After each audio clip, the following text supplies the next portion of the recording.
बिस्मिल्लाहिर्रहमानिर्रहीम अस्सलाम वालेकुम। Welcome back to our channel Inspirant. तो बेसिकली आज की इस वीडियो के लिए हम डिस्कस करने जा रहे हैं कॉन्सेप्चुअल क्वेश्चन नंबर 6। तो अगर उससे प्रीवियस वीडियो की बात की जाए तो उसके अंदर हमने कॉन्सेप्चुअल क्वेश्चन नंबर 4 को इन डिटेल डिस्कस किया था कि वो क्या होता है। तो बेसिकली आज की इस वीडियो के अंदर हम कॉन्सेप्चुअल क्वेश्चन नंबर 6 को डील करने जा रहे हैं। तो बेसिकली जितने भी कॉन्सेप्चुअल क्वेश्चन हमने पीछे किए हैं, न्यूमेरिकल किए हैं, उनका लिंक हम डिस्क्रिप्शन में दे देंगे, जिसको आप विजिट करके उनको डायरेक्टली देख सकते हैं इंस्टेड ऑफ आप चैनल को विजिट करके उनको ढूंढते रहें। ठीक है, तो अगर मैं स्क्रीन की तरफ मूव करूँ तो मेरे पास लिखा हुआ question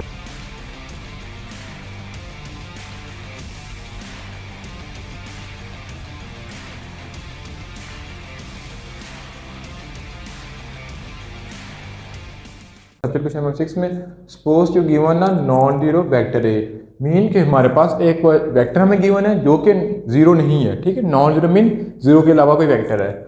the scalar product of vector A with the unknown vector B, mean हमारे पास मतलब कि स्केलर प्रोडक्ट दो चीज़ों में होता है, एक वेक्टर ए का, एक वेक्टर बी का। अब उन्होंने हमारे पास क्वेश्चन में लिखा हुआ है कि जो वेक्टर ए है वो नॉन जीरो वेक्टर है, तो वेक्टर बी अननोन है, हमें पता नहीं है। तो ऐसी कौन सी वैल्यू होगी जहां पे स्केलर प्रोडक्ट क्या होगा, zero. Like the vector product also zero. ठीक है, what you can conclude about B.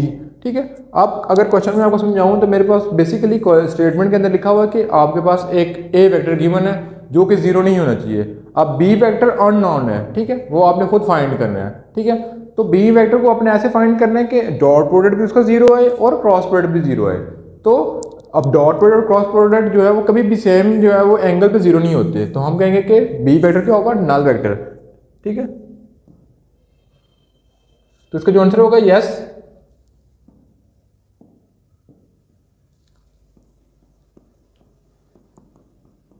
It is possible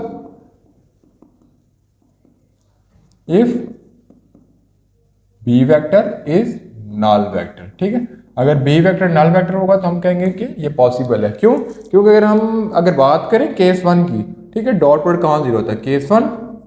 ठीक है, डॉट प्रोडक्ट की। ठीक है, तो हमने कैरेक्टरिस्टिक में पढ़ा था और पिछले न्यूमेरिकल में पढ़ा था, पिछले कॉन्सेप्चुअल क्वेश्चन में पढ़ा था कि डॉट प्रोडक्ट मिनिमम कब होता है या जीरो कब होता है। तो dot product is minimum, dot product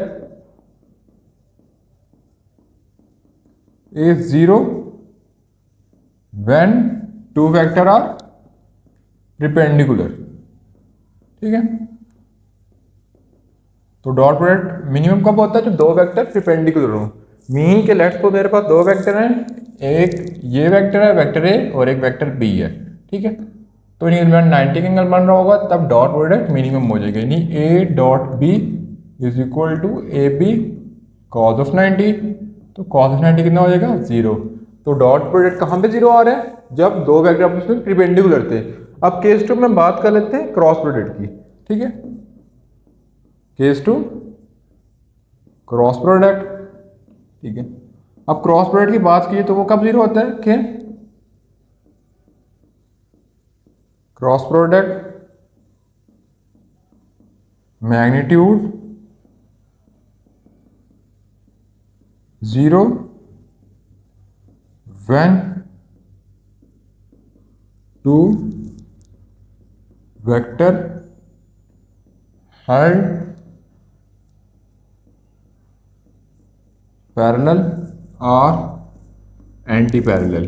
ठीक है, मीन के क्रॉस प्रोडक्ट कब जीरो होगा कि जब थीटा 0 डिग्री होगा या 180 डिग्री होगा। तो हम पुट करेंगे तो क्रॉस प्रोडक्ट क्या होगा, zero.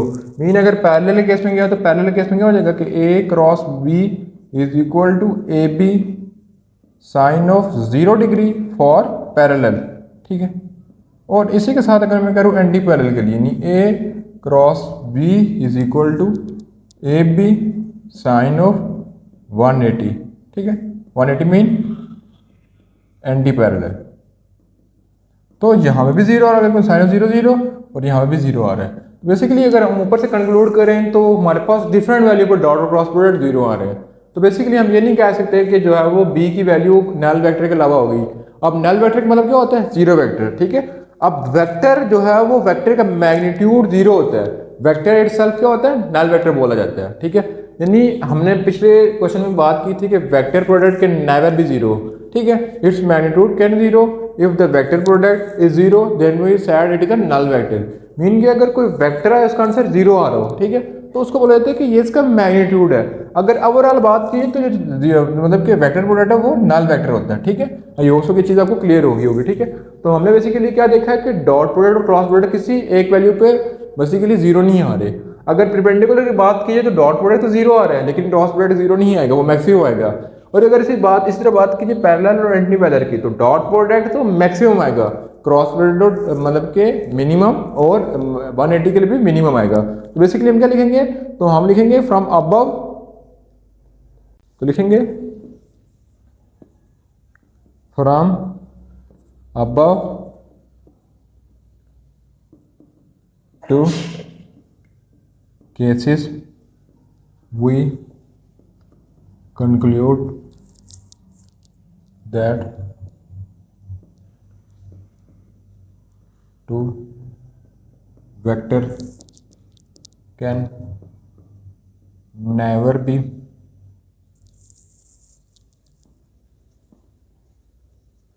perpendicular nor be anti-parallel or parallel.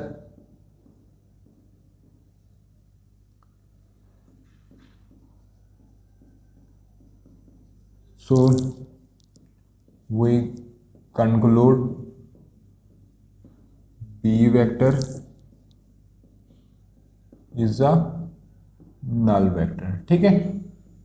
अब बेसिकली बात की है तो हमने ये क्या लिखा लास्ट में कि from above two cases we conclude a dot vector product can never be parallel and anti parallel और परपेंडिकुलर। तो बेसिकली हमने ऊपर दो केस से ये ऑब्जर्व किया कि परपेंडिकुलर, पैरेलल, एंटी पैरेलल, इन तीनों केसेस पे दोनों की वैल्यू सेम नहीं आ रही, ठीक है। सेम वैल्यू मीन कि दोनों वैल्यू जीरो नहीं आ रही, सेम तो आती है 45 पे। तो हमने क्या लिखा फिर कि हमने कंक्लूड ये किया कि बी वेक्टर क्या होगा, नल वेक्टर होगा, क्योंकि अपर टू केस सेटिस्फाई नहीं हो रहे, तो बी वेक्टर क्या बोलेंगे, इट्स अ नल वेक्टर। तो बेसिकली ये था क्वेश्चन नंबर 6 का आंसर। तो इंशाल्लाह नेक्स्ट वीडियो के हम क्वेश्चन नंबर 7, 8 और 9 डील करेंगे। तो मिलेंगे नेक्स्ट पार्ट में, तब तक अल्लाह हाफिज़।